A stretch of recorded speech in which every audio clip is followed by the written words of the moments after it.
Hello everybody and welcome to my 3 spears guide. Apologies for the delay in this one. I did really want to try and play this character all the way through to level 9 on my stream before I came to do this guide. So I know it's been out for a while in digital, so thank you for your patience and hopefully the wait has been worth it. Just a quick note about spoilers. This video will of course include spoilers for the 3 spears, but also compared to some of my other guides, there will be some item spoilers that are probably going to be lightly sprinkled in certain places for this character. This character really does care a lot about items, and it's very difficult for us to talk about what this character can do without talking a little bit about different items and things that are in the game. So forewarning, usually I try to put all of my spoilers just in the item section for the item spoilers. For this one, there'll be a couple. I'll try and not go to too many lengths, but there will be a couple of items that we might mention as we go through the guide. Of course, if you do find the guide useful, please hit that like button and consider subscribing. Got lots more Gloomhaven guides already on the channel, so you can check them out below. I also stream regularly on Twitch at twitch.tv/managerequest every Monday, Wednesday, and Sunday. So you can always come hang out live and ask me any Gloomhaven questions you'd like live on stream. Okay, well, we got a lot to talk about with this one, so let's get into the guide. Right, let's not beat about the bush and let's address the elephant in the room. The Quartermaster is definitely up there as one of the most powerful classes in the game, but I think he probably does take the crown as the most broken and rules janky class. This is mainly all stemming from his core mechanics of refreshing items and recovering cards. Many powerful items in Gloomhaven are consumed or burnt as one use per scenario as a way of balancing the effect. But with the ability to use them multiple times, the Quartermaster can really do some crazy attacks, empower others, and of course has the completely balanced ability to potentially take infinite turns by looping a stamina potion. In tabletop with the pre-nerf original minor stamina potion, this can be achieved right from the get-go at level 1 with just the minor stamina potion. This can only be achieved using the major stamina potion in digital or if you're playing the nerfed versions. Also, if you are playing with the tabletop version unnerfed, the major stamina potion could actually lead to you getting infinite experience points potentially too. Yeah, this character can be very, very broken, and it feels like perhaps this was maybe not quite known at the time when the character was originally designed. I actually wouldn't recommend actively doing the experience point loop though, as it kind of ruins the whole core gameplay loop of the progression and reward system within Gloomhaven. You're just going to go all the way up to level 9, leave all of your buddies in the dust, and you won't have much sort of fun or rewarding experience to show for it. Just because it can be broken doesn't necessarily mean that it should. You will, however, need some serious loot, so I'm more okay with the infinite turn loops in order for you to pick up gold that's left over at the end of a scenario, perhaps once there's only one enemy left. I'm more okay with that. Personally, I don't like using loot cards too much, and I feel like this is quite a nice little loophole for you to be able to pick up a lot of loot as you go. So I feel a little bit less against the infinite turns to loot kind of aspect of the character, but definitely the XP I think is a step too far. This character does take some time to get to grips with though, but this is a really great mercenary if you're a combo or min-max style player out there. For this guide, I'm going to be a little bit more inwardly focused on what we can do as a ranged-based damage-dealing Quartermaster. We're still going to be broken, we're just not going to try and break others. We are, of course, going to look to have some fun with items and definitely break a few, but we're not going to be outrightly cheesing the game too much. There is also a support and a tank build that are completely viable with this character, and we will be talking about those options as we go through the guide, as maybe that might be something you'd be interested in. I'm also not going to go too far down the rabbit hole of completely comboing off, but for brewing fun builds, this character is second to none in Gloomhaven. Maybe I'll do a separate video showing off all of the truly broken kind of combinations that can be achieved with this character and with other characters. But for today, let's focus mainly on this, and I will touch on all of the kind of core elements of this character as we go through. Before we get stuck in, I think it's really important here to address some actual key mechanical differences between the digital version of the game and physical Gloomhaven, which really affect this character in particular. In the physical game, when performing an AoE or multi-target attack, you resolve each attack against an enemy separately. You use your items, you draw modifiers, and you resolve damage before you move on to the next target, and then it's rinse and repeat, right? In digital, to speed the game up, this is all actually resolved simultaneously against all targets instead, so you just flip all of your modifiers at once. This is an important difference because the Quartermaster has perks to add item refresh modifiers to their attack deck.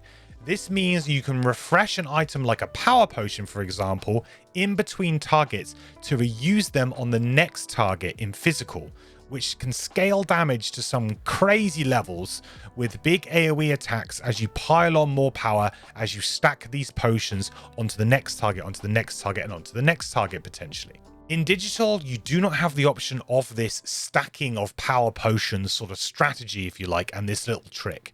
So I think it's very worth talking about because in tabletop, you'll be able to abuse this potentially if you wanted to. And in digital, unfortunately, you're still going to get the option to take these perks and maybe refresh, but you just can't stack power potions in this way. I will say that personally, I think the ability to do this is actually a little bit cheesy to begin with, but it is absolutely legitimate within the rules and incredibly powerful. So I would be crazy to not mention it here at all. In my opinion, the Quartermaster is still overpowered without this little trick. So if you're playing digital, consider it a justified nerf, which also makes the game flow much better and just play quicker. Also, you do have to wait a while to get these perks and the items to really harness this trick anyway. And this also actually brings up some interesting math with perk and advantage attacks, but we're going to talk about that later because that is another complicated subject on this character. Okay, let's look at our starting cards. I think it's important to mention here that card choices for this character can vary wildly depending on your level, your available items, or the gold that you have, and even your party composition. Although I'm going to suggest a starting card selection here, as I always do, this could vary quite a bit for you. And we will go through all of the cards and in what situations they can actually be great. This character is by far the hardest to give a strict guide on because there are just so many variables with what could be possible in your own game. And depending on where in the game you are, you might not even have that many items to exploit. This is definitely a character that benefits from being unlocked at higher prosperity levels if you are playing the tabletop campaign version. So the Quartermaster has a hand size of 9, not huge, but we have many ways in order to get cards back. So our hand size isn't as much of a problem as you may think at first glance. But also we do have a lot of burn cards that are passive abilities. This character has loads of potential passive abilities. So you do have to be a little bit careful because if you are too burn heavy, you can actually get yourself into a bit of trouble. So you do have to think about every card that you bring with this character, but we do have ways of going infinite, as we've spoken about in the intro. So there are plenty of ways that we can kind of mitigate this this smaller hand size. So first up, we have Restock. Restock says all allies within range 2 refresh one of their spent or consumed items for 2 experience points. It's 73 initiative and it's an attack 3 on the bottom. All allies within range 2 refresh one of their spent or consumed items. This is okay. At level 1, it's probably not going to do much for you if you're also with a party of other level 1s, right? This is very dependent on what items you could refresh with it. You can refresh a consumed item. This is important. I think we should clarify this immediately now while we have the opportunity. The difference between a spent or consumed item. A spent item is one that is tapped, essentially. Please don't sue me, Wizards of the Coast. But essentially, an item that is turned horizontal is considered to be spent. So those are things like certain helmets like eagle-eye goggles. Also armor items often have that. Shields, some weapons, they're all generally spent items. Boots as well, right? Consumed items usually are small items. So consumed items, they can also be other items too, but usually they are consumed items, and they are ones that have the little X in the corner, which means that they must be burnt and removed essentially once you've used them. So you can only use them once per scenario. So what restock allows us to do is to do either one spent or consumed, which is really, really good. And it is any item as well. It doesn't stipulate that it has to be a certain type of item. It just says any item. So as you can see, at higher levels, we could recover some amazing weapon slot items. Even at level 1, we can refresh some pretty good weapon slot items. But yeah, this is obviously very, very good and scales well with your party. But it isn't you, it is allies. This is very much a support card. So not really why we're taking it right now for us at level 1. The bottom here is an attack 3, which is just solid. Attack 3 is very solid, and it's on a good position on a card, right? It's always good when you can find movement on the top or attack on the bottom. Allows you the opportunity to do a double move or do a double attack and hopefully finish something off. So restock, I think you would probably burn the top for some XP at some point, but really you're going to be using this attack 3 bottom mostly. The 73 initiative is pretty bad, but this character does have access to some good initiatives as we level up, and even at level 1 we have a few good ones, so initiative is not so much of an issue with this character. So yeah, we are taking restock. Restock is coming with us at level 1. Oversized pack. This is a loot 2 on the top, and on the bottom it is refresh all of your consumed small items. So let's talk about that loot 2. That loot 2 is awesome, right? Just being able to just hoover up as much loot as you like. I mean, loot 2 is a huge amount. It really is the most you're probably ever going to need. It's very rare that you need more than loot 2. If you want to get rich, this is definitely the card for you. The only reason why I'm not suggesting taking this card right now is because I feel like we can probably loot pretty efficiently, as we can anyway. If you wanted to use the infinite turns thing to be able to potentially get some loot if you're playing on tabletop, then absolutely fine. If you're playing digital or you're playing nerfed, you might actually want to bring this card into your rotation just to get some looting done. But yeah, you will pretty much take all of the loot away from every other player around the table as well, though. So not necessarily a friendly card, but if you want to get rich quick, there's pretty much no better card. In fact, there isn't any better card at level 1 for any character than Oversized Pack. The bottom is refresh all of your consumed small items. So this stipulates that it must be small items, which is great. Small items are some of the most busted items in the game, so that is still very, very strong. However, at level 1, we're only going to have one small item, right? So this is pretty underwhelming, to be honest. So Oversized Pack just misses out, but I absolutely see this coming in. If you want to try and loot in digital and just get crazy, crazy rich, Oversized Pack, that's where it's at. Next up, we have Sharpening Kit, which is heal 4 on the top, range 2. And on the bottom, you and all allies within range 2 add +1 attack to all your attacks this round. And it's 23 initiative. So the top, heal 4, range 2, is a very strong heal, actually. It's above the curve of heals at level 1, definitely. This is a great value heal. The range 2 is awkward, though. A lot of other characters would have this at range 3, but it would maybe be a heal 3. Heal 3, range 3 versus heal 4, range 2. Having a big heal like this just in your back pocket whenever you need it between rooms, and you can get 1 XP by doing it. It's free XP. Then absolutely this is going to be something you're going to use quite a bit to help you level up and just to help your team and yourself keep on going. The 23 initiative is very good, one of the earliest initiatives we have at the moment, so we're very happy to see this. But the bottom of Sharpening Kit is really where this kind of card gets a bit nuts. So you and all allies within range 2 add +1 attack to all your attacks this round. This basically allows you to basically pump up everybody. The range 2 around you as well is very interesting. A lot of other characters have adjacency for this kind of effect. The range 2 makes this like a lot more powerful because quite often other characters may not want to move either. So this can really combo well with certain characters and can combo very well with summons. It can combo very well with other people who have multi-target AoEs, but also it just combos well with you because you have quite a few AoE attacks at level 1, Cleaving Axe, Impaling Spear, and also we're going to be getting more later on as we move on. So Sharpening Kit, I really like this card. This is one of my favorite buffs, to be honest, in terms of like a 1-round buff that you can play. I think Sharpening Kit might be one of my favorites. So yeah, absolutely love Sharpening Kit. Also, this particular card is the key part of the infinite XP loop. I'm not going to talk about it too much more, but you can use this card to get infinite XP. So next up we have Proficiency. Once during each of your attack actions, if you use an item, add +1 attack to the entire attack action, 2 XP, and it is a passive ability that stays out for the rest of the scenario. And it's 62 initiative, and the bottom is move 3. So that top, I think, can be incredibly powerful once you get to some higher levels. At level 1, the chances are you don't have that many items, and you probably certainly don't have an item that you can actually refresh and use across multiple attacks or multiple turns at this stage. It's not going to happen. So for me, proficiency at level 1 is just a little bit underwhelming because it basically works like a burn sharpening kit. Except, you know, we don't have to burn sharpening kit. We get 23 initiative. That's kind of like how it works, depending on what items you've got.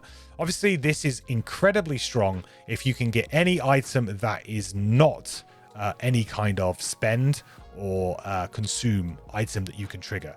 There are some higher prosperity items and some unlockable items that mean that you can add modifiers and things to attacks that do not require you to actually spend the item, so you can continually do it as long as the requirements are met. So proficiency combos incredibly well with some of those items. I absolutely love it with that, and it's bonkers good. So proficiency can definitely be brought in at higher levels, but I don't think we really want to bring it in now. The sequencing as well on this card is actually a little bit awkward in digital because of how that you select the items and then they're resolved. But actually any item that you can use during your turn can actually trigger this effect if you're playing in tabletop. So if you have a move and an attack action and you use a movement item like boots to just add on some extra movement or jump, this would actually trigger the requirement for proficiency and would give you the +1 for the attacks. So I really recommend that you check the Gloomhaven FAQ if you really want to get stuck into the rules nuances for this card. But yeah, this is a little bit of a tricky card, and might not be obvious immediately what actually works and what would actually trigger proficiency. So this is going to be on the sidelines for us at level 1 because we're going to assume that we don't have the item to really break it immediately. Next up, we have Iron Bulwark, which is attack 3 with Muddle on 19 initiative, and the bottom is shield 1, affect self and all adjacent allies. The main thing that we love about this card is the 19 initiative. The 19 initiative is great. The attack 3 Muddle on the top is actually pretty good for level 1. Muddle can hopefully help mitigate a little bit of damage, and attack 3 is right on curve. So we're pretty happy. Good way to get some XP to help us level up too. The bottom shield 1 affects self and all adjacent allies is actually a nice shield, and that's actually pretty overcosted tanking card for a level 1 character. You know, the Brute would kill for an effect like this at level 1, be able to just shield up and affect all adjacent allies. This actually makes the Quartermaster quite good at protecting allies from multi-target attacks and AoEs and things like that, which is a bit different to some of the other kind of tanky characters. It's a little bit unique. So yeah, Iron Bulwark I think is a very solid, strong card, and yeah, you're going to love playing it. And that shield on the bottom means that maybe you can go in and rumble a little bit without being too worried about dying immediately to damage. Hasten Step is an attack 2, move 1, attack 2 on the top. 26 initiative, and the bottom is move 5. Hasten Step is our movement card that we absolutely fall in love with. This does everything, right? The top, attack 2, move 1, attack 2. That's 4 damage across 2 separate attacks with a little move involved there. So could be quite good for finishing off enemies at low levels when they've only got a little bit of health left. Not so good, obviously, when you start scaling up the levels because that attack 2 isn't great. However, does combo very well with things like proficiency, of course. Being able to actually make both of those attacks attack 3 would be very, very good. The bottom, move 5, though, is really where this kind of card usually ends up working for us. The move 5 is just a huge amount of movement at level 1, solves all of our movement issues. This character does need to move around quite a bit, and yeah, this really helps. Also, it's a prime enhancement target for jump, so I absolutely love chucking jump on the bottom of this, and we'll talk more about those when we get to enhancements. But yeah, Hasten Step is a great role player card, and you're just going to love playing it. Makes your life much easier. Next up, we have Cleaving Axe, which is an attack 2 3 hex AoE for 1 XP on the top, and it's a move 4 on the bottom with 52 initiative. Cleaving Axe is one of those kind of cards that at level 1 is actually very solid. If you could hit 3 enemies with this to do 6 damage against unshielded enemies, you'd be very happy. That's great value. 1 XP as well. You know, generally getting this 3 hex pan isn't always the easiest thing in the world. Certainly if you're playing at lower player counts, the number of enemies drops, so Cleaving Axe's use kind of starts to wane a little bit if you're only playing with 2 players. And obviously this doesn't scale particularly well once enemies start getting shield, or when you start to level up and enemies get more health and they just become a little bit more tricky to kill. But Cleaving Axe as a level 1 card and as a level 1 attack is absolutely fine.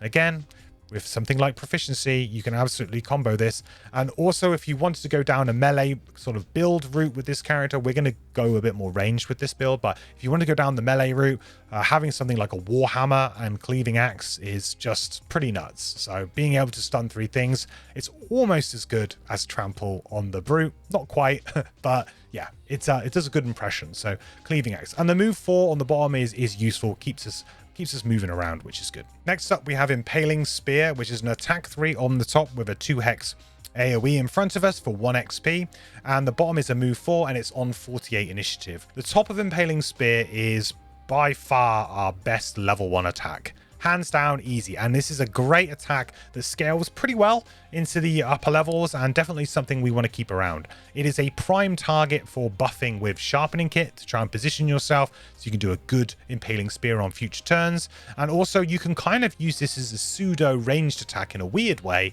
by being able to attack just the second target in the hex against enemies that have things like Retaliate, giving this a lot of versatility compared to some other melee attacks. Your attack is still melee, it's not ranged just because it's an extra hex away, but I think that is some usefulness because Retaliate only triggers if you are next to it. Retaliate only triggers off of the range of the Retaliate, if that makes sense. So absolutely, this can be a great card for skirting around those tricky Retaliate enemies and just doing a hell of a lot of damage to 2 enemies in the process too. The bottom move 4 is good, but to be honest, I don't think I play it much for that at all. I'm all about playing the top of Impaling Spear whenever I can. And yeah, this is definitely a card you'll want to recur as well with your stamina potion as you kind of mow through enemies with this card. Great card. Next, we have a Crippling Bow. Crippling Bow is an attack 3, range 3 on the top for 1 XP, attack 1, range 4, and immobilize on the bottom at 44 initiative. The top is just a solid attack. Attack 3 at range 3. Yep. That is pretty much the definition of power level, really, at level 1. And yeah, you're pretty happy about that. And I think this is an absolutely fine attack. Good for finishing off some enemies and potentially, you know, again, dealing with those tricky Retaliate enemies. Also works very well with Sharpening Kit because you're probably not going to have to move, right? So another good candidate for Sharpening Kit. Any kind of ranged attack is always going to be a good candidate for this because you can always just set yourself up in a nice position and, you know, attack a ranged enemy that you know isn't going to move because it already has range and things like that. So very good. So really like that. The bottom of this is attack 1, range 4, and immobilize. This is actually a sneaky good little control card that you've got here. Being able to just immobilize a big melee enemy that could wreck your team on an opportune turn is pretty good. The 44 initiative, though, does mean that you'd have to pair it with something earlier, and there isn't a huge amount of other cards you really want to pair this with apart from like Sharpening Kit, but of course then you're using the wrong kind of sides. You could use the top of Sharpening Kit, I guess, so that does make this a little bit awkward. You'd probably end up having to use something like Iron Bulwark to maybe if you were already next to an enemy, or potentially Hasten Step to move into a position with the top attack here. So yeah, but Crippling Bow bottom definitely has some great usability, and if you're already kind of in the thick of the fight and you don't actually need to move, then this is a good way of just pinning something down, maybe even just pinning a ranged enemy down so that they can't move away to stop themselves from getting disadvantage or something on an attack. It's also just a nice thing to do. So yeah, Crippling Bow I think is a very solid card. Next up, we have Crushing Hammer, which is an attack 3 with stun on the top for 2 XP, which is a burn. This is pretty much our only burn actual attack card that we're ever going to use. And the bottom is a move 2, shield oneself. And the real great thing about this card, though, is that 17 initiative. 17 initiative, that is awesome, giving us another early one so that we can go before the enemies. The bottom move 2, shield 1 is really where you're at, I think, with this. Just gives you a little bit of extra value, right, on top of your move. Quite often with early initiatives, you do want to just play an early initiative as just a move 2 move. You're playing early initiative cards quite often just for the initiative. It's usually that they pair like something like a very powerful effect with a middle to late kind of initiative, right? So you kind of forced into having to find a way of playing that card early. And something like this is great. So essentially you're going to get the value that you probably were going to get anyway. If this was just move 2 and nothing else on the bottom, you'd probably still be very happy to play it. Move 2 shield 1 though, excellent, really good little tanking card to have at level 1, and also much better than some of the other classes, unfortunately. I don't even think the Brute gets anything like this at level 1. The Brute has to wait until they level up until they can move and shield, so this is very good. The top is an attack 3, which is it's okay. As a melee attack, it's not amazing. You've got stun on the top there though, and stun is obviously incredibly good, and 2 XP. I think crushing hammer is an absolute fine thing to do when you're in a pinch and you're needing to lock down a particularly difficult enemy, otherwise you may lose the scenario. Also just good to burn for 2 XP towards the end of a scenario. However, I think you probably want to keep it in your hand for that 17 initiative and that move 2 shield 1 for as long as possible, really. Next up, we have Scroll of Recall, which is refresh one of your consumed small items on the top. Bit of a hint of the kind of mechanics to come there.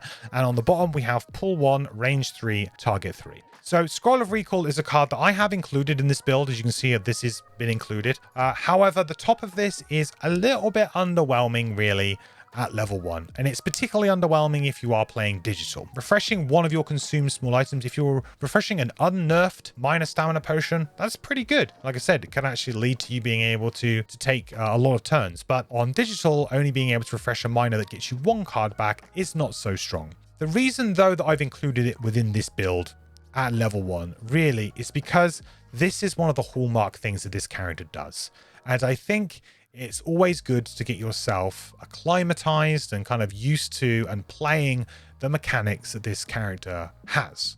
You know, if we weren't to bring this card, to be honest, this character would function just like an efficient damage dealing character at level 1 without anything special particularly going on. I guess restock potentially could do something quite nice, but it's nothing too flashy, right? But Scroll of Recall here is absolutely a way that you can break your character, and is absolutely one of the unique things that this character does. So although I actually think that power level wise, the top of Scroll of Recall is not great at level 1 with just 1 small potion that you can actually consume, I think it's good practice to get yourself used to playing this, used to timing it, and understanding when to play it. If you are playing in digital and you're only being able to get a minor stamina potion back to get 1 card back, then remember to try and do it on your rest cycle turns where you have an uneven number of cards. So we start with 9 cards, so your first rest cycle will be 9, so that's a good way to you to get a card back. So then you would have 10, and then essentially, because you're always going to have that 1 card left over, right? You have to play cards in pairs. So then the next time would be your 3rd rest cycle when you have 7 cards in hand, and then your 5th turn when you have 5, right? And you just keep on going, and that will just get you an extra go in those rounds. Not saying you can't use it in the other rounds at all, but I think that that's like a good way of trying to learn like how you can eke out extra turns using a character like this and an item like this. Of course, if you've got the unnerfed ones, you can just, you know, refresh an entire turn and it doesn't really matter. But if you can only refresh 1 card, then that does kind of play into it. The bottom, which is pull 1, range 3, target 3, is, to be honest, terrible. You might come across a certain situation where you can pull an enemy into a trap, which would be nice, or maybe pull an enemy into a position that could be useful, maybe for like impaling spear, like if you want to try and finish somebody off. It's possible, but it's really not where you want to be at, and it's certainly not worth bringing this card for that effect. So this card may end up being a move 2 for you sometimes, and may end up just being an attack 2 top sometimes for you, but I do think it's worth trying to get used to actually using the mechanics that this character is, you know, renowned for. And last up, we have Reserved Energy, which is one adjacent ally may refresh all of their spent items for 1 XP. The bottom is a move 4, and it's 88 initiative. So the top of this is okay. It can actually combo quite well with certain sort of types of characters, right? If your ally is playing a tanking character, so they have shields, they have armor, characters like that, this could actually be really nice. It would mean that your tank maybe doesn't have to long rest in order to refresh all of their own items, but the fact that you can long rest to refresh your items kind of does diminish what this card can really achieve. The fact that it doesn't really break the game, it just kind of allows you to do something that maybe wouldn't normally be able to be done. So for me, I don't really love this. You can obviously use this to combo very nicely with a ranged damage dealer with something like Eagle Eye Goggles. Give the ranged damage dealer the Eagle Eye Goggles and the Quartermaster just follows them around and refreshing all of their spent items as they go along. That can be quite good. That can be strong. And I think reserved energy definitely comes into its own later. But at level 1, it's kind of underwhelming. 88 initiative as well. We don't really like that. And the move 4, we've got plenty of moves already on our card. So reserved energy is probably the easiest card, I would say, to not advise at level 1. I'd say the proficiency can be very broken. Probably you're not going to be breaking it at level 1 though, but possibly, depends on what you've got. And oversized pack is the other card we're not taking. This is purely really for looting purposes. So if you want to get rich, then use oversized pack. But yeah, I think that sort of is where I'm at with the starting cards for the Quartermaster. If you are playing tabletop, I will now chuck up on screen an image of all of our starting cards for this character at level 1 so that you can pause the video here if you would like to take a look and note them down in a easier format. I do briefly want to talk about starting items because they're so key to this character. So I do really recommend you spend your first amount of gold on a stamina potion. Whichever stamina potion you can get hold of, major or minor, just go and pick it up. I think that you're just going to need it. Okay. Next up, you should be looking to get jump boots or boots of striding or even initiative boots, because at later levels, we're going to start to swap out our lower initiative cards and bringing in some ones that are not so good. So you're going to want to maybe have that in your back pocket to help out a little bit. Also, you want to keep an eye out for reusable items that are not spent or consumed. Like I spoke about proficiency. So just keep an eye out in the shop. Make sure that you look at every item. You definitely need to cast your eye over every item that you discover with this character and see if you can find an item that will work for you that is not spent or consumed, because then you can go crazy with proficiency. Like absolutely off the charts kinds of damage. Also look out for single-use powerful consumed 2 or 1-handed items. They are a absolute priority for you when you hit higher levels. Piercing bow in particular can be very, very useful for this character from level 2 and 3 onwards, and we will get into that. You might not want to buy it immediately, but definitely keep that road open and that item available to you if you can. All right, let's get into the leveling up. So level 2. Okay, so at level 2, we have Reforge and we have Bladed Boomerang. So Reforge is you or one adjacent ally may refresh one spent or consumed 1-hand item or 2-hand item, and you get 1 XP. The bottom is recover up to 2 of your discarded cards, and it's on 95 initiative. Well, it didn't take too long, but we found a very, very strong broken ability and a way that we can start to loop certain items and basically get incredible value out of them. Items like Warhammer at level 1, while using something like Cleaving Axe or Impaling Spear to get stuns for free, is obviously a very, very good use of this. Also, like I mentioned before, Piercing Bow, I think, is an excellent use of this item. Being able to just mitigate shields whenever you like and you need to. And at higher levels, shields really, really do become a pain. So this could be very, very strong. The only problem with Piercing Bow is we don't have a particularly great attack at the moment to use it on, apart from Crippling Bow. So we are definitely going to be searching one of those out, which may or may not be coming up later on. The bottom is recover up to 2 of your discarded cards. It's a stamina potion on a card, folks. And this is strictly better in digital because of the actual nerfs. So if you're playing on a nerfed version of the game where minor stamina only gets back 1, this gives you that effect back. So great. You can do things like get back Sharpening Kit and your attack of choice, and then just away you go. Get back Sharpening Kit, get back Impaling Spear, and just keep on going. So very, very good way of cycling some of your big attacks. The bottom of Reforge also gives you a very easy combo with Scroll of Recall top. So what you do is you play Scroll of Recall and Reforge together. The first thing that you do is you recover up to 2 of your discarded cards. Then you use your minor stamina potion or a major if you've got it to recover Reforge plus another card maybe. And then you just use the Scroll of Recall to then refresh that stamina potion you just used. This is an important little rules clarification I think people sometimes don't understand. But as soon as you play a card and as soon as you've resolved it, it goes to your discarded pile. You don't put all of your cards in the discard pile after you finish your turn. They go as soon as you finish performing the action on the card. So you can absolutely get Reforge back on the same turn that you played it. Same with Scroll of Recall potentially. You could also get this back the turn that you played it. So yeah, there's definitely some fun combos to be had here. And again, part of the infinite movement combo is to do this, essentially netting yourself a card, and you can go infinite turns just constantly doing this, looping, getting this card back, getting back, and just gaining an additional card each time. Very, very simple to do.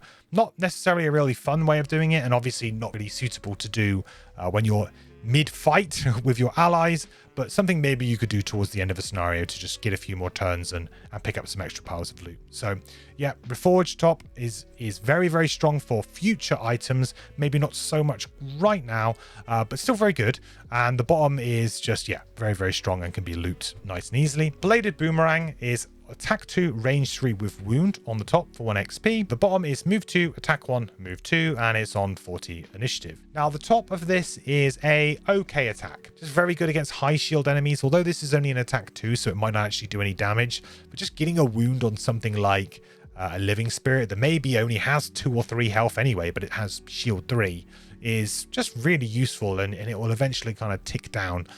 So I really like wound. This basically equates to having a 3 damage attack if you go early enough, because then the wound will take effect that round. Also, it could scale into even more damage, like I said, depending on how long the enemy stays alive. So wound I really like. I don't like it quite as much as poison, but I think it's very good here, and incredibly solid and very good against certain types of enemy. The bottom move 2, attack 1, move 2 is just super value. It's just really good. This is just a move 4 if you want it to be, but with a little attack sandwiched in the middle there. And as we get better, as our attack modifiers get better, that attack 1 might be able to turn into something a little bit better, and perhaps, you know, we could enhance the bottom of this. So Bladed Boomerang is, at this point in time, absolutely the best value pick in terms of what you get for a card. You get 40 initiative, which isn't amazing, but hey, it's usable. 95 is terrible initiative. You also get a very usable attack on the top, and you get a very usable bottom. So Bladed Boomerang is by far the most, if you like, consistent card to choose here. However, it's also the boring choice, and we're not really about boring choices here. So we're going to be taking Reforge because we are definitely angling to break the character a little bit later, and we really want to have some fun with reoccurring things ourselves. So we're going to embrace the Quartermaster here, so we're going to be going for Reforge. So the card we're going to be getting rid of here is actually Restock, mainly because, as you've probably experienced, this hasn't been too good at this sort of point in time. You know, we're only level 2, and if our allies are of similar levels, there's probably not something that we really want to refresh on an ally. Also, it refreshes an ally, not us, and we are going to be a little bit selfish here on this character. The bottom attack 3 is excellent though, so you are definitely losing some damage by taking this card out. However, the 73 initiative is pretty naff, and to be honest, I think Reforge is just more fun to play than Restock anyway, so this is another pick that I think is just more fun. Now we can start to try and use the top of this immediately, potentially. Like I said, if you have certain items, then you definitely want some of these consumed ones, so Piercing Bow or Warhammer potentially. So keep your eye out on using those. I mean, you could always just refresh an ally if an ally has those items too. I would definitely encourage you to have an item at this point that you can actually use Reforge with yourself, and just pick whichever one you is available to you or you feel comfortable with. On to level 3. So at level 3, we have Continual Supply and we have Scroll of Lightning. Continual Supply is at the end of each of our turns, you may discard a card to allow an adjacent ally to refresh one of their consumed small items. And it is a small item, that's why there's a little bag there. And it's 2 XP, and it's just a persistent ability. So this is another burn persistent ability that you can get. The bottom is Recover up to 2 of your lost cards, and it's on 86 initiative. Now the top of this is very broken. very broken indeed. As we know already, and hopefully you do by playing, it's not hard for you to get your cards out of your discard pile and back into your hand. You having to discard a card just to allow an ally to refresh one of their small items, you can essentially then give them infinite turns, right? This now starts to snowball into not only you being able to be extremely infinite, it allows the other characters to also start to experience some of that. And with certain combinations, these cards can be completely abused. We're not going to go down too far into what we can really do here, because that would be way into spoiler territory if we were to talk about that. However, use your imagination, and I say maybe I will do a follow-up video at some point where we can break things. But continuous supply is one of the cards in particular that can be massively broken. The bottom, recover up to 2 of your lost cards. This is a bit of an awkward one. You can use this sometimes to actually get some of your persistent abilities back, right? Because when you play a persistent ability, this passive ability is going to go into my active area, and it's going to stay there until I either die and finish the scenario, or I choose to discard it into my lost pile. So I choose to move it into my lost pile. So what you could do is you could actually use the bottom of this to potentially get back proficiency. If, for example, you play proficiency to get some value out of it, and then perhaps you're like, well, I don't have any items, or I now need some movement, or oh god, I'm starting to die from exhaustion. There are things that you can do, right, to kind of get some of these cards back that might be useful. Typically, this effect is usually used on huge burns. This is where you would see this effect really shine, allowing a character to be able to do some big burn attacks using this, and then be able to recover them and do them again. Continuous supply for me is very all in. It's 2 burns as well, so that leaves you with little flexibility. It's going to be a move to, an attack to, potentially a fair amount, which is never really great unless you have another reason as to why you want to be bringing it. For me, continuous supply just isn't quite what we want, and again, because it is an ally, not us, we're being selfish. The top of this doesn't really help us out. Good news though is that at level 3 we also have Scroll of Lightning, which is an attack 5, range 3, create light. It's 77 initiative, and it's move 3, push 1, target all adjacent enemies, and create air on the bottom. Now this attack is one of our best attacks, full stop. This is a amazing attack, and one of the best attacks you actually get for this character, pretty much. It's fantastic. So attack 5, range 3, the generate the light element is nothing that we really care about, but hey, could combo very nicely with somebody else. Potentially, if you were to get some items that maybe could make use of that element, same with the air on the bottom, perhaps you've got some proficiency fuel. I'm just trying to seed some ideas, right? So there are some things that you can kind of do with the element that could be useful to you. This character doesn't consume elements with any of their cards at any point, so it would be through items that you would use this. But an attack 5 at range 3 is wildly ahead of the curve. If this was an attack 4 range 3, it would still be very good, I think, and you'd probably still take it. Attack 5, which this is just slam dunk great. The bottom, you're probably not going to be using it, really. It's very unlikely, but the top gives us a very good card to use with Piercing Bow to be able to potentially one-shot some of the high shield enemies, right? Because often high shield enemies have low health. That's kind of like the way that they work. So this could give you the ability to just one-shot a Living Spirit, and then you could maybe use Reforge to get that bow back, and then one-shot the other one. So Scroll of Lightning, absolutely love it. We're going to be using it for the attack mostly, but the bottom is usable as well, but not that we're ever going to use it. So when swapping out, this is where you might start to diverge a little bit from my build. If you picked up that Piercing Bow, then you might want to keep your ranged attacks in hand. So you might want to keep Crippling Bow still available to you. However, if you went down the melee route and you picked up a Warhammer, for example, then you probably want to keep Cleaving Axe, because that's like the big kind of combo piece with that item. I'm happy to swap out either of these 2 items depending on what it is that you're doing. I think Crippling Bow is much easier to use with Sharpening Kit, which is sort of another kind of slight tick in the box for Crippling Bow over Cleaving Axe. It's a bit difficult. You have to kind of position yourself the previous turn, and enemies could move around, and this pattern might not always present itself. So for me, I'm actually going to be getting rid of Cleaving Axe here, and we're actually going to be bringing in the Scroll of Lightning to replace that, because we are going to be using Piercing Bow, and we're definitely going to be trying to abuse Sharpening Kit to get loads and loads of extra value and just do more of a ranged build with this character. Okay, on to level 4.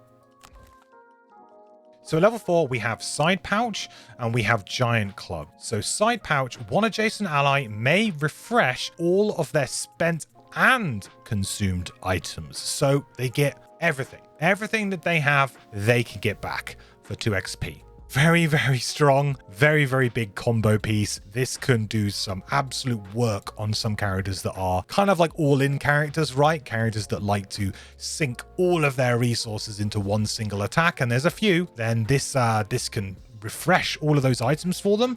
Yeah, Very, very powerful support card. Very, very good. The bottom is move 3, loot 1. Amazing loot ability. This is the kind of loot ability that I like to see. I really hope that we see more loot abilities similar to this in Frosthaven, and I think we definitely will. Just being able to move and loot just means that the loot cards do not take up a slot just for the purposes of getting gold. I don't think getting loot should be a arduous, torturous, ordeal in Gloomhaven, and sometimes it does feel like that, and some characters feel like they can't get loot or they can't bring their loot cards because they have a very tight strategy that requires them to play other cards. But move 3, loot 1 means that you're always going to be looting pretty much every turn. As long as your team makes good progression through a scenario, you are going to be looting, and you will definitely get some good value off of this. So side pouch is a very good card. I mean, the top is very dependent on who your allies are and what they can do, so it is situational, but in the situations it's good, it is very, very good. And the bottom is useful for everyone just to get some loot. So I quite like this. The 84 initiative though is trash, so that's something to think about. We've also got Giant Club, which is an attack 5, 1 XP on the top, non-burn as well. And the bottom is an attack 3 with muddle, and it's 61 initiative. So the attack 5 on the top with 1 XP is super, super good. Scroll of Lightning is by far our best attack, but Giant Club does a damn good impression. Giving us an attack 5 melee on the top for 1 XP. You will take that every single day. Love it.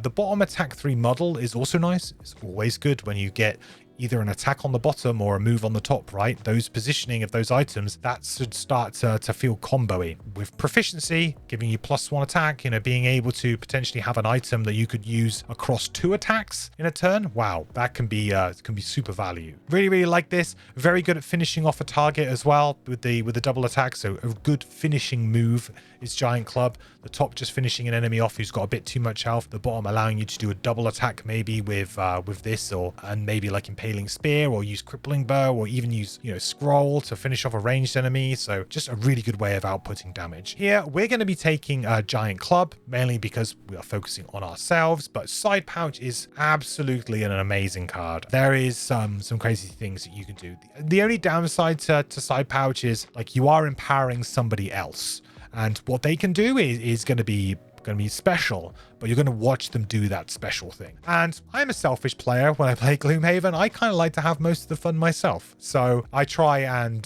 play to that way, to have as much fun as I can possibly have. But if you really get a kick out of empowering one of your allies, or if you're playing solo and you're happy to have the Quartermaster be more of a support role, Side Pouch is incredible. But we're taking Giant Club here.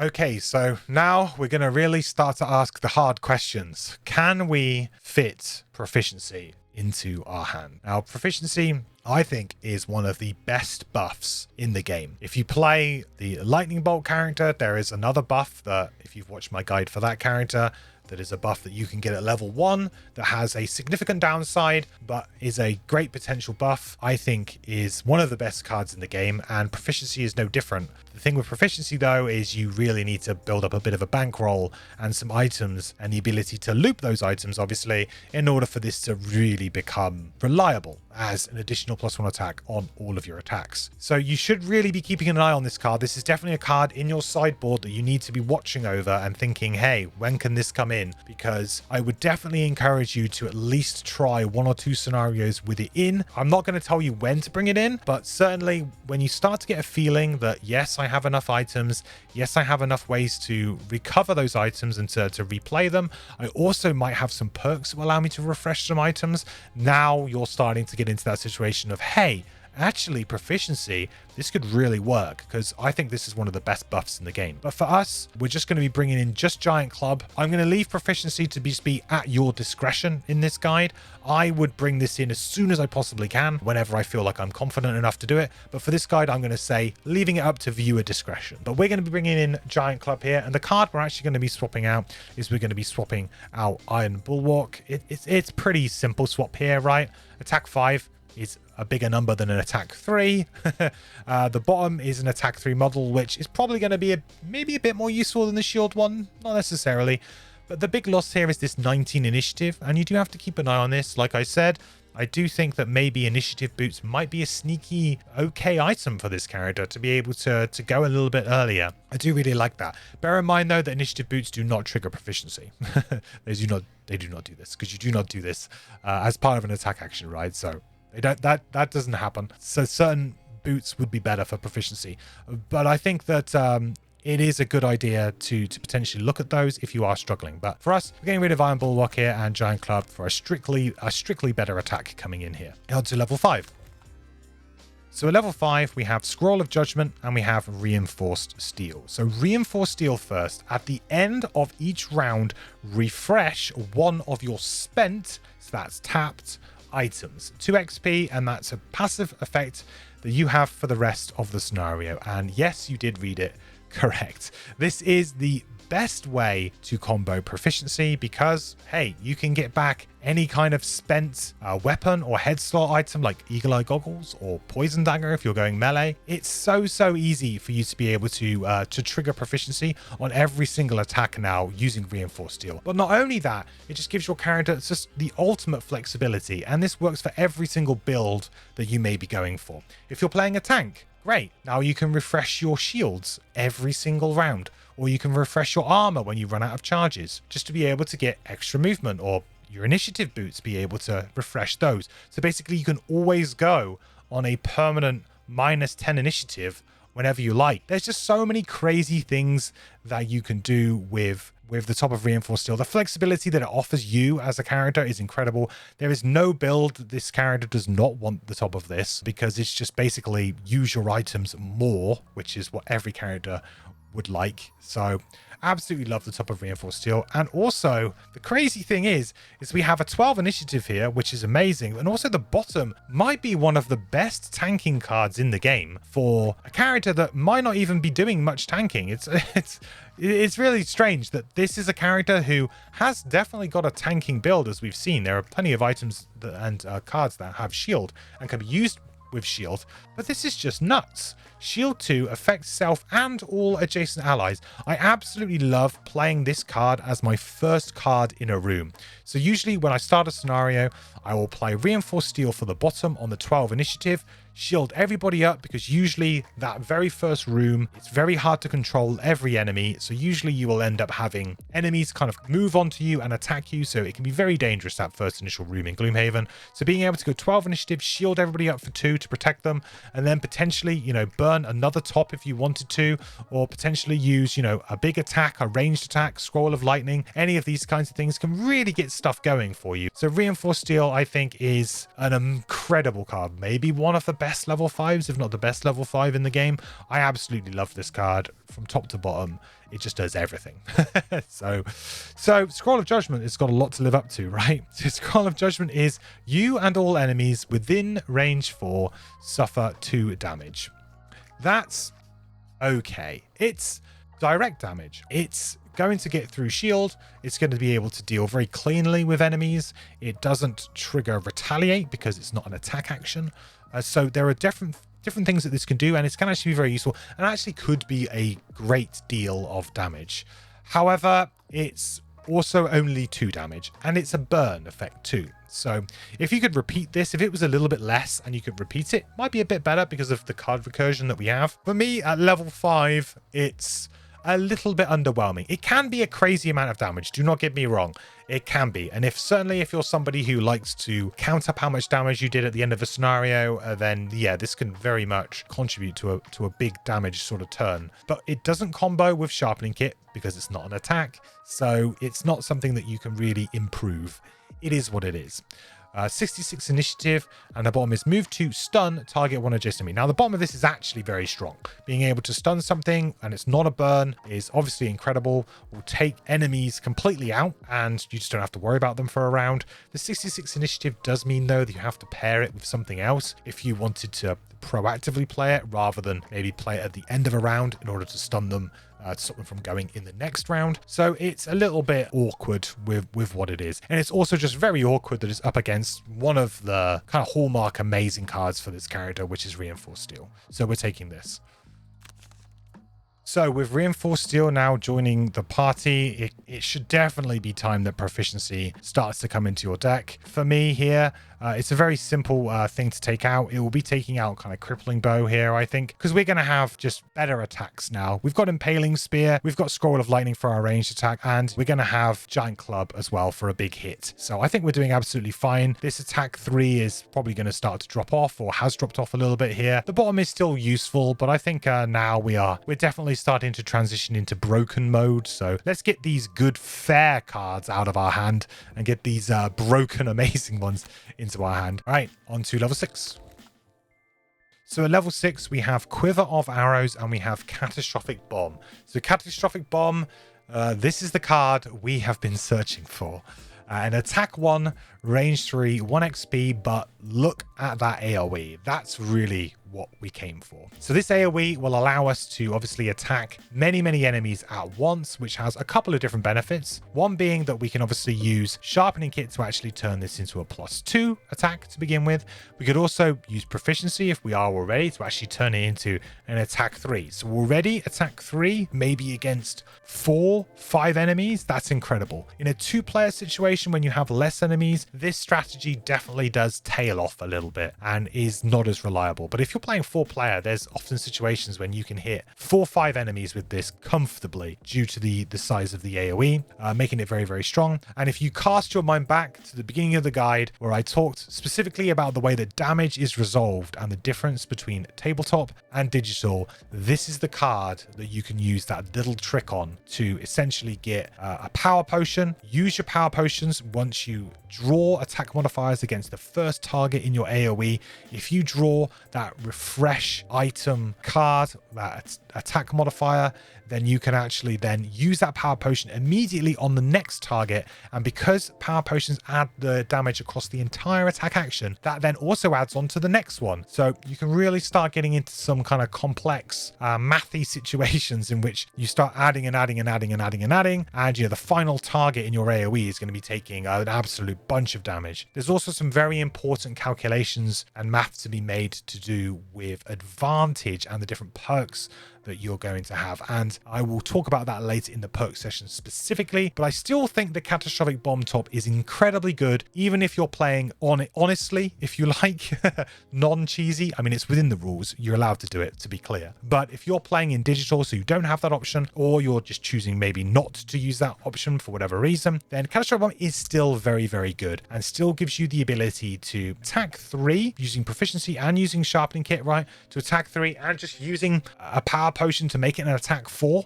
You're still going to draw those cards and you're still going to refresh them at the end of your turn to be able to do it again. Use something like Reforge to get back Catastrophic Bomb and Sharpening Kit and do it all again. So there are ways that you can still absolutely have a lot of fun with this card. Now, the bottom is you and all normal enemies within the targeted area suffer 7 damage. This is actually the errated version of this compared to, I think, the first edition had 10 on here, so this is slightly different. This is a pretty funny effect. I quite like it in a weird way. I think it's quite nice to just be able to, just, it's almost like you're setting a bomb off in your like in your face, right? It's a very thematic, this card is pretty thematic actually. Just being able to kind of that bomb blowing up in your face, doing some damage to you and to the enemies just before you manage to throw it. It's almost like, the bottom is that you didn't quite manage to throw the range of the top right there. It's like, oh, I accidentally set too short a fuse or something. So I really like the bottom of this to just finish off some really troublesome enemies towards the end of the scenario. There is a significant downside. That 7 damage is a lot of damage. So you do have ways to heal, obviously, with Sharpening Kit, but 7 damage is a lot. So think about that. If you do have healing potions, though, again, you might be able to refresh those healing potions and use them again. So, there are ways you can mitigate the 7 damage, but it is very strong. I mean, being able to do 14 damage to 2 normal enemies is obviously very strong. Overall, an excellent card. One of the kind of like pieces of the puzzle, if you like, to play this character as a high level damage dealing character well. Next up, we have Quiver of Arrows, which is if any adjacent ally performs a ranged attack action, that ally will gain add target for the attack, 2 XP, and it's a persistent ability, so it stays out for the rest of the scenario, 31 initiative, and it's move 6. Now, the top of this is incredibly strong if you have somebody who has a repeatable stun effect. So I'm looking at you, Tinkerer. The Tinkerer being able to stun shot every single, being able to stun shot target 2, potentially every single round if you start looping with other support cards, this can actually get out of hand quite nicely. This is sneaky good little combo card here. I quite like it. I think this has a lot of potential. If you're playing the support build and you're hanging around at the back and just, you know, buddying up with a ranged damage dealer, then this is a great complement to that strategy. The move 6 is crazy amounts of movement and an amazing amount of movement. We don't necessarily need the move 6 because we have reinforced steel, being able to break our boots and being able to give us our boots back. I don't know. I don't really think you would ever take this strictly for the movement, or at least not at this point in time. We're definitely taking catastrophic bomb because we are going kind of all in with this. So now we are going to have to make some difficult decisions with our hand, because we have a very kind of tight strategy forming that will require us to have the right cards and be able to recover the right things at the right times. Also, we should now have a lot of perks, and we should now have a very good set of refresh item perks unlocked. So this does mean now that potentially taking an action like Scroll of Recall just to refresh one small item might not actually be worth it for you, because if you're going to be doing big AoEs and being able to maybe refresh small items just as a added effect to your catastrophic bomb, then you can just do that to recover a stamina potion. So for me, Scroll of Recall is a pretty easy drop here because it's only there to really refresh a stamina potion for us. I'll also say that at this point in time and up to this point, I can absolutely see you dropping Scroll of Recall to put proficiency in at some point if you have those perks unlocked and you start to really harness the power of those perks. Scroll of Recall definitely has a time and a place. I like to keep it because it makes it very consistent, and it also means that you don't necessarily have to worry about if you go all in and you don't draw, then it can be kind of frustrating sometimes. And Scroll of Recall is just like a nice safety valve to say, hey, I'm always going to be able to get that major stamina potion back, or to stop myself from exhausting or whatever. So I really like the safety valve that the Scroll of Recall gives you. This effect should absolutely be able to roll us an attack modifier, into this effect. So I don't think that this is usable anymore. So Scroll of Recall is out. To be honest, it may have even gone out earlier for you if you decided to bring in proficiency, because I think that would have been an absolute fair swap. Okay, on to level 7. Okay, so at level 7, we have Refreshment and we have Scroll of Blizzards. So Scroll of Blizzards is an attack 1, range 2, create ice, and it's a straight pattern, if you like. A little bit different to what we get with Catastrophic Bomb, but it kind of does the same thing. And it's a little bit weird, this card. It's a harder AoE to hit. This is a very particular AoE. It's not going to be as easy to hit as Catastrophic Bomb at all. The generating the ice element might be nice for an ally, but it's certainly not something that you really super care about unless you've got certain items, I guess. For me, this is just a weaker version of Catastrophic Bomb, which is kind of awkward. Immediately after the level that you get Catastrophic Bomb. 46 initiative, not amazing. Bomb is immobilized, target all adjacent enemies, move 2, create dark. Now the immobilized part of this is very good. It allows you to immobilize some enemies, move away, then maybe do a ranged attack, pinning them in place so that they can't do anything. Immobilized doesn't work obviously against ranged enemies particularly well, so immobilize is only good against certain enemies, but generally speaking, you're always going to have some melee enemies in every scenario, usually. So Scroll of Blizzards is a bit underwhelming for a level 7 card. A top attack that's worse than our previous one that we just picked up, and the bottom is a situational control card, and both of them create elements we don't really care about. Now, if you are playing with certain other characters that may care about these elements, maybe the value for you might go up a little bit. For me, I think this is a pretty underwhelming card. Next up, we have Refreshment, which is each time you long rest, refresh one of your consumed items, 2 XP, and it's another persistent ability. Boy, does this character have a lot of persistent abilities. This is kind of okay. I'm not hugely high on Refreshment. I think it's okay. I've had some mixed results with it. The problem is that this character doesn't really care about long resting very much. Your kind of deal is that you are able to go forever. That's kind of like the way that I like to play this character, at least, and the way that we go. Now, sometimes long resting can just work for you. If you're playing multiplayer, playing with friends, and sometimes everyone's like, oh, are we going to open the door? No, we're all going to long rest. So sometimes long resting will come about. But is it worth burning a card just to get back one of your consumed items when potentially you could just be doing that anyway. The only good thing about this is it is just any one of your consumed items. You could get back like a burn chest piece or a burn hand item. So, you know, there's some good things that you can do here, but it's just a little bit underwhelming, I think. The bottom is any one ally may recover all of their discarded cards for 2 XP. Now, the Tinkerer has this card effect at level 1. So I don't really know why we want it at level 7.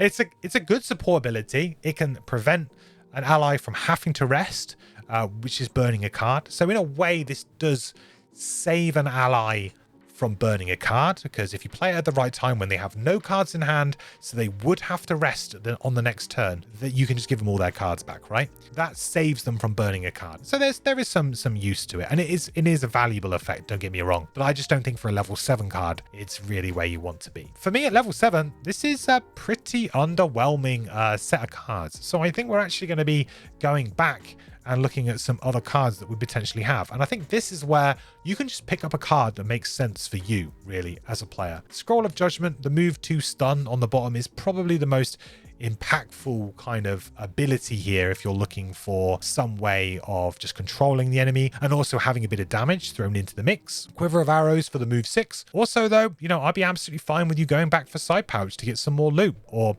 potentially even going all the way back to Bladed Boomerang if you wanted, you know, move 2, attack 1, move 2, for example, or the top is actually maybe useful with the wound for certain enemy types. Personally, I'm going to be going back and I'm going to be taking Scroll of Judgment. This is pretty much purely down to the fact that the stun effect is very, very strong, and actually we have a burn effect on the top that will most likely always be good, can get us 2 XP, could potentially just deal with some troublesome enemies at some point. So it has some situational use, which is kind of perfect for this kind of effect. For a card that you just want to add into your sideboard, a card that you might always not necessarily want to bring, I think this is absolutely fine. So we'll be taking Scroll of Judgment.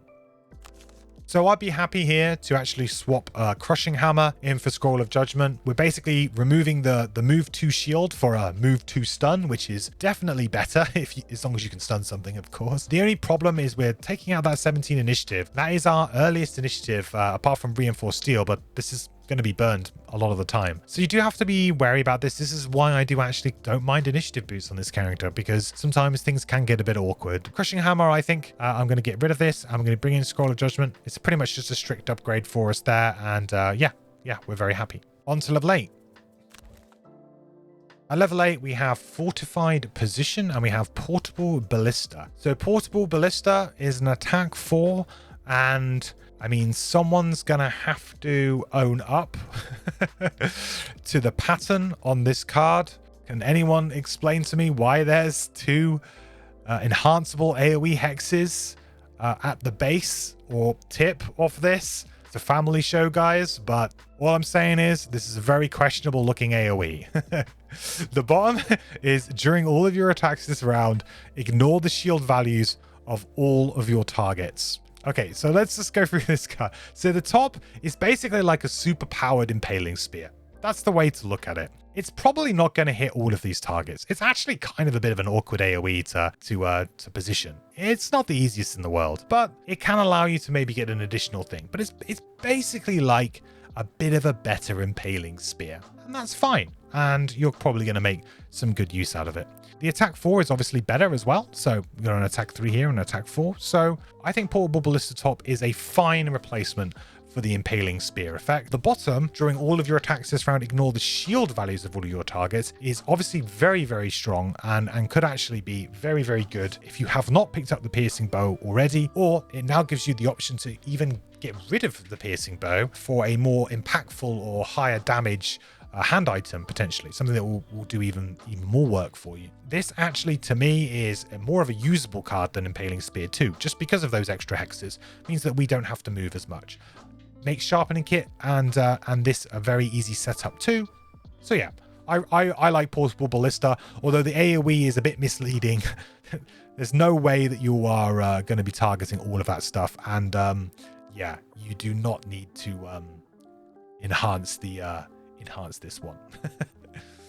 Next up, we have Fortified Position, which is at the end of your next 5 turns, perform a heal to affect all adjacent allies action. So this is a scaling heal. It's a heal that obviously becomes more important, and more useful with the more allies that you have. If you're playing 2-player with no summons, this is just a heal 2-1 ally every turn. I would absolutely not use this. However, if you're playing 4-player and you have a bunch of summons and there's actually usable amounts of target, or for example, if the enemy has poison or wound and is constantly getting these off on you, so you need to remove it regularly, then this is pretty good. Your mileage is really going to vary on the top of this, and I would probably never really recommend it, but it can be used in certain situations. And the good news is that there are 2 other very good things with this card. The first being that initiative. Initiative 10, our earliest initiative that we can possibly get. So here it is. It took until level 8, but 10 initiative is excellent. Make sure that you always go. And the bomb, move 3, shield 2 south. So having early initiative and have a movement and a shield shield 2 at that can take advantage of that 10 initiative. Excellent. Really, really good. One of the best tanking cards I've seen, really, in the game. So if you're going for a quartermaster tank, this is slam dunk the card that you take. It's not even close. You just absolutely take this card and have a lot of fun with it. For us, we're actually going to be taking portable ballista here, even though, having the 10 initiative with just a move 3 shield 2, I think could be really, really good.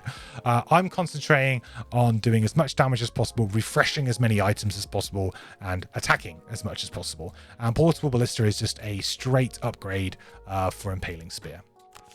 So yeah, like I said, this is a straight upgrade for Impaling Spear. So we are going to be dropping Impaling Spear here and bringing in Portable Ballista. Nice and simple. All right, level 9.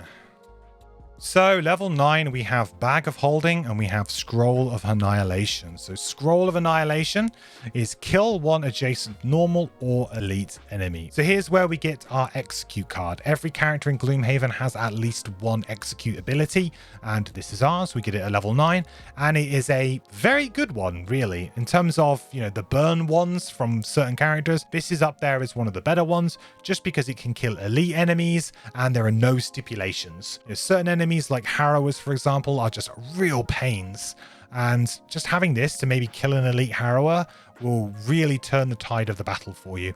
Although you do have to be careful with burning cards. As we know, we have a lot of passives that we want to play, and we turn over our hand very, very quickly. So you do have to be careful with burns, but this can be very, very impactful, no doubt. The bottom is move 3, disarm, target all adjacent enemies, and it's 56 initiative. Well, there you go. There's a really amazing, bottom half of a card too. So not only do we have a great get out of jail kind of type card on the top, on the bottom we have a top tier control effect here with move 3, disarm, target all adjacent enemies. This will allow you to pretty much deal with most enemies. Generally speaking, this will save you a bunch of damage and save you a bunch of headaches as well as you go along. So Scroll of Annihilation, excellent card. Bottom effect, incredibly strong. Top effect, not something you probably want to do immediately, but if you do have a troublesome elite enemy that's just won't die, you can just get rid of it, and that's just really nice to have. The other card is Bag of Holding. So at the top we have a loot 3 here.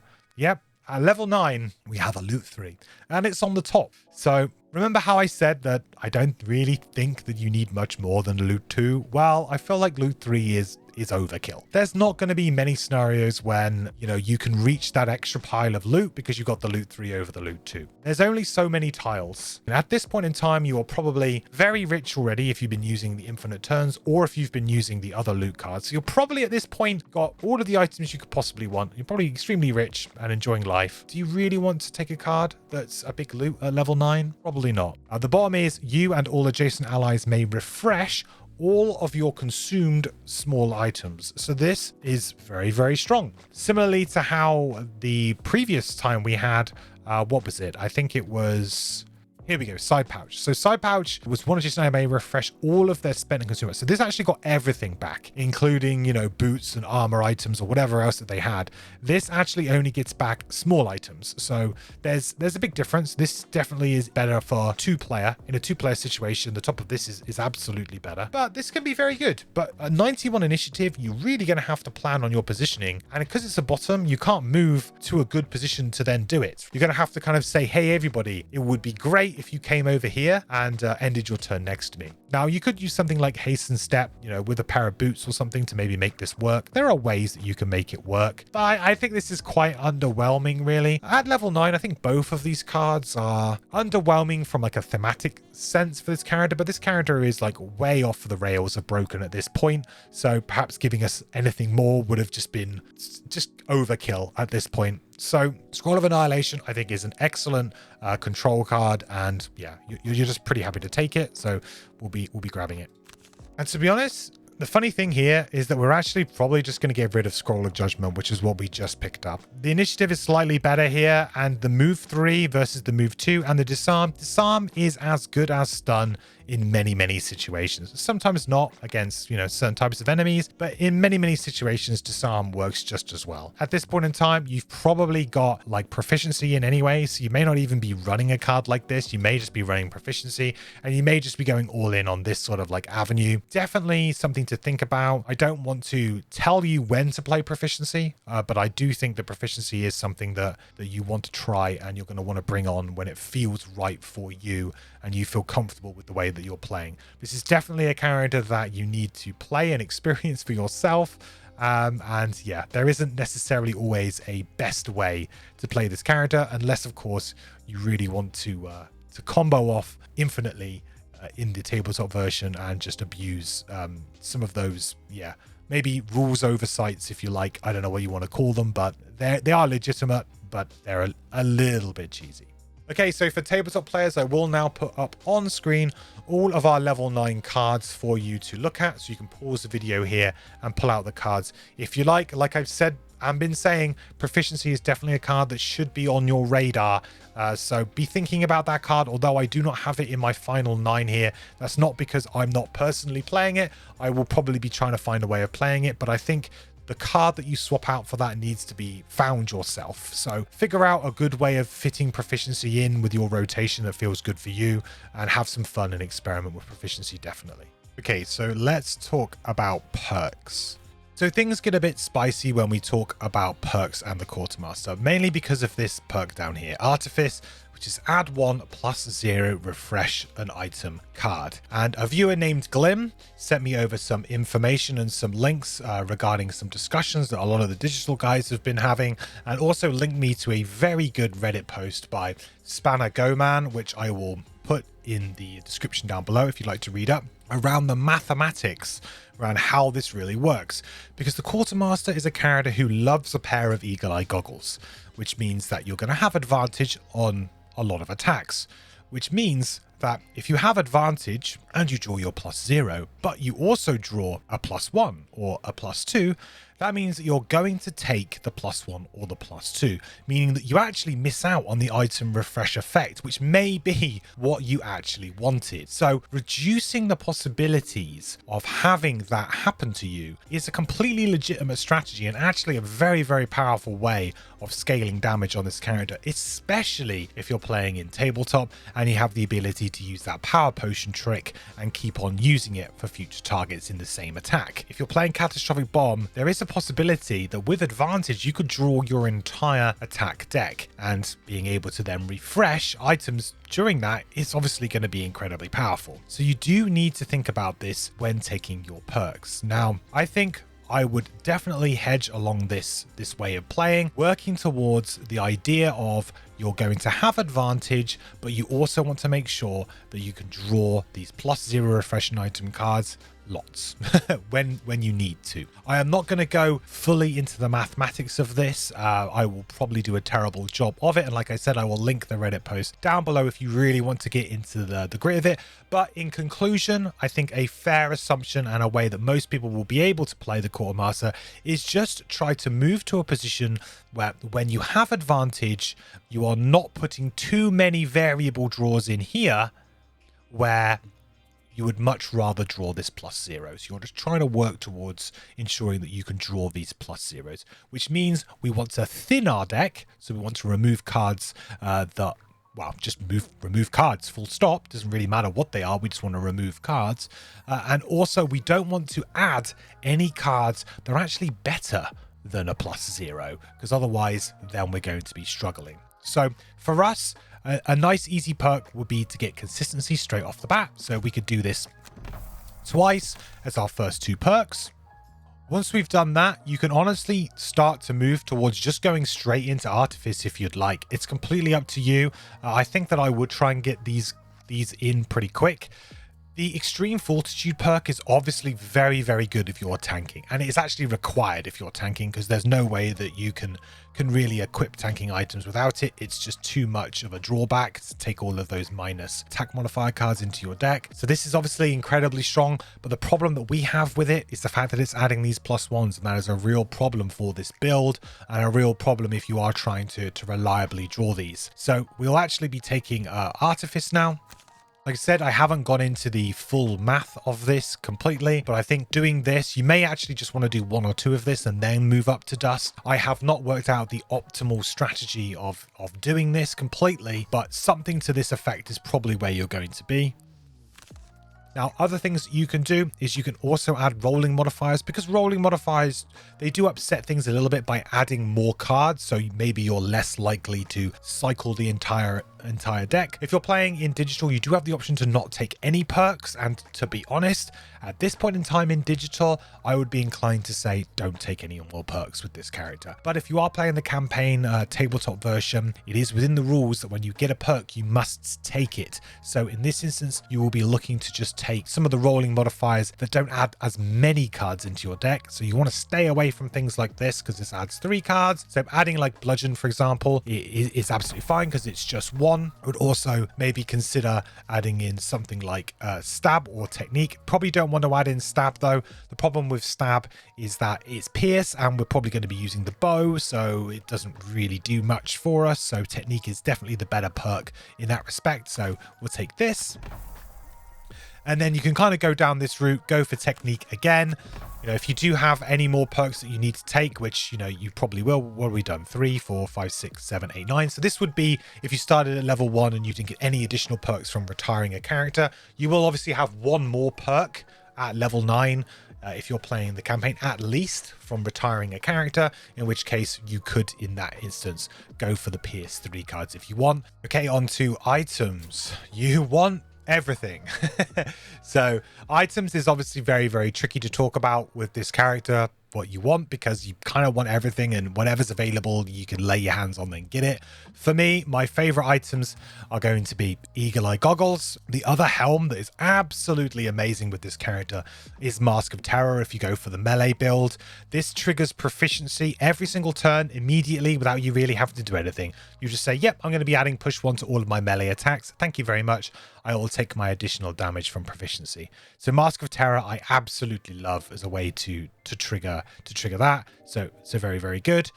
But Eagle Eye Goggles is really where most people will end up with this character, I think. So, yep, easy for that one. Body item. I said you could actually go for armor if you wanted to, if you were going for the tank build. I think that's absolutely fine. But as we are not doing that on this character, certain items that I like Blinking Cape, mainly because it allows me to play Sharpening Kit instead of a movement with one of my other cards, right? It allows you to kind of get a free move. And because we can refresh consumed items, we can actually get Blinking Cape back several times over the course of a scenario, giving us basically a free move 4 and jump action whenever we feel like we need it. Other things is Cloak of Pockets, allowing you to get additional small items, which are very, very powerful. You have many ways to refresh them. So Cloak of Pockets can be a very, very strong thing for you. Cloak of Invisibility, because you can potentially just go invisible all the time if you can loop an invisibility cloak, right? There's really no item that this character doesn't really want, I think. I mean, you can use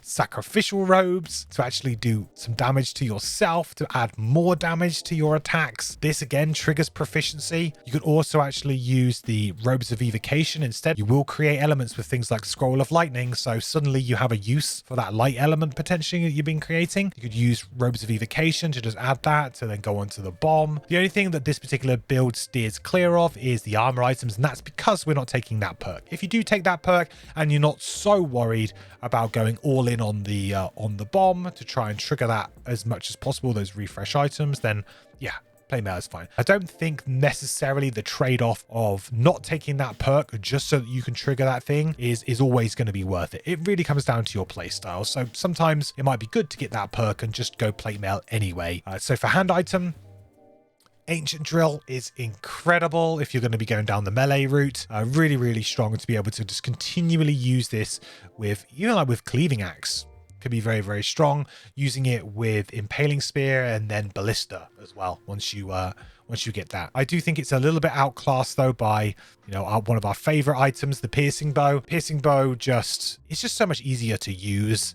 It's cheaper, it's easier to use, works well with Catastrophic Bomb. I think most of the time you're probably going to be going with this. You do now have Ballista though, the Ballista Bomb, which allows you to ignore shields. So potentially you could actually not use Piercing Bow.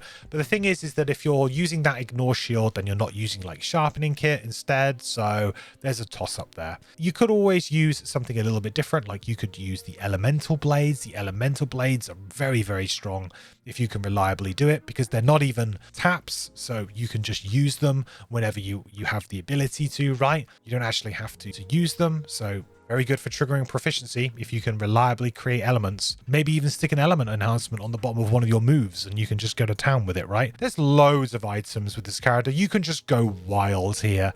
Really pick whatever you like. You know, Long Spear can even be used, you know, in certain situations to turn your giant club into like an Impaling Spear. And yeah, you can basically make a case for any item pretty much, apart from some very corner case ones. But you can essentially make a case for many items, even stuff like Staff of Elements, creating elements, being able to like just create loads and loads of elements for your allies. If you went for a more support build, use Staff of Elements and then just continually refresh it to be able to continually make an element for your ally whenever they need it. Sounds pretty good, right? Also, the explosive cards, they're okay. They're not amazing. Very good with Scroll of Lightning, though. Being able to basically turn Scroll of Lightning into, you know, an attack 5, 4 hex AoE. Of course, Warhammer might be your early item pickup choice if you are going for melee and you want to use the Cleaving Axe. So leg items, you just want a pair of boots. Personal preference will apply here. I actually quite like jump boots because I think that they work quite nicely, especially if you don't want to spend money on enhancements. You just want to spend them on items instead. So I think jump boots are absolutely fine. Boots of speed, decreasing your initiative value by 10. I find them to be useful towards the end. And then boots of quickness when you can afford them. You basically just want things that you actually use. So you don't really want to take any kind of items here that are just persistent abilities in a sense. So for example, endurance foot wraps, this is just a persistent ability essentially.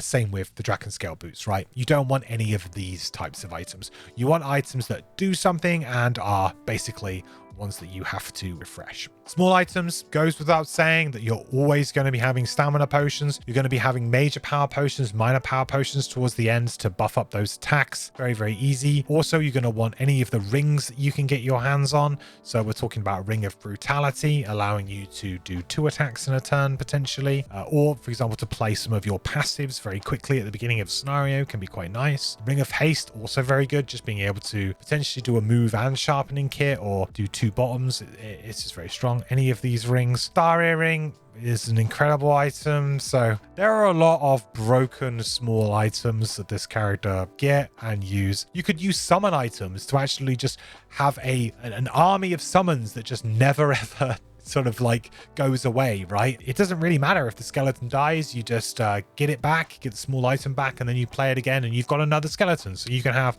an unending sort of like army of summons if you like. I think that this is fine for a bit of damage absorption and a bit of a meme, but I don't think it's a particularly good way of trying to win. But yeah, it could be a lot of fun. Even just something simple like stun powder, you know, being able to refresh that and adding stun to another attack is very good, and healing potions and things like that. Okay, so let's take a look at enhancements. So if you by some miracle have any gold left that you haven't spent on lots of items, then you may be able to afford a few enhancements. Now, I don't think this character has lots of slam dunk amazing enhancements that are like, boy, I really want that. The only one that I personally really enjoy is putting jump on haste and step. This card stays with you all the way to level 9 and is a very good value to add jump. 50 gold, and just means you don't have to worry about getting stuck throughout the course of a scenario. So I do really like this one as an enhancement. Also, you could go for an extra hex here on Impaling Spear. 100 gold, it's quite expensive, but being able to maybe do an extra one, it could be worth it. Sometimes this is really not worthwhile, depends on the types of enemies and how many players you're playing with. In a 2-player situation, 2 may always be good enough. If you're playing a tank build, then I can absolutely recommend you putting an extra shield here for 100 gold on Crushing Hammer, because you will probably actually end up keeping this this card throughout the entire playthrough if you are playing a tank. So putting an extra shield on here could be great. You could also do stuff like Strengthen or Bless on this too, to be able to make yourself a bit more powerful. Bless is probably a little bit better. And last up, if you keep Crippling Bow around for quite a while, I actually quite like putting something like Wound on the bottom of Crippling Bow. Can be very nice. If you immobilize an enemy so it can't attack or do anything and then it takes some damage, you know, that's like a guaranteed little point of damage that you can do there. It's always nice to add Wound to a control effect, because you know that they can't do anything for that turn and they're going to take a point of damage. And then at the beginning of the next turn, they're going to take another point of damage before they do their turn next turn too. So it kind of equates to 2 free points of damage, really, Wound, when you pair it up with some kind of control element. So yeah, I really like Wound, so this is another good one. Well, there we have it, guys. I hope you enjoyed the guide. This was probably by far the hardest one for me to do.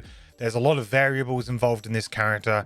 There's a lot of different build specs you can go with this character. There's just so many possibilities that this character has, which I think makes him a very unique and fun character in Gloomhaven. There's not many other characters who can really kind of go to just such different extremes with their builds and just kind of do some really crazy and different things. And I think this makes really the Quartermaster one of the most unique characters in the game, definitely, and you can see why it's a lot of people's fan favorite. If you've managed to make it this far, thank you so much for watching. If you did enjoy it, please consider hitting that like button and subscribing. It helps me out so much on YouTube here and growing, so I really appreciate the support. Also, can always come catch me live at twitch.tv/mandatoryquest every Monday, Wednesday and Sunday playing Gloomhaven. So just come hang out, ask questions, and if you want to play with me, we actually play community multiplayer playthroughs on Sunday. So come hang out on Sunday if you'd like to play a game of Gloomhaven with me. Well, apart from that, all that's left for me to say again is thank you all so much for watching. I will catch you in the next video. Bye. I think still, yeah. Oh, Scout that's the blessing from Cowboy. Yeah. That's the blessing from. Isaac, at this point, can we get your approval to add an additional attack modifier deck for allies in the digital version?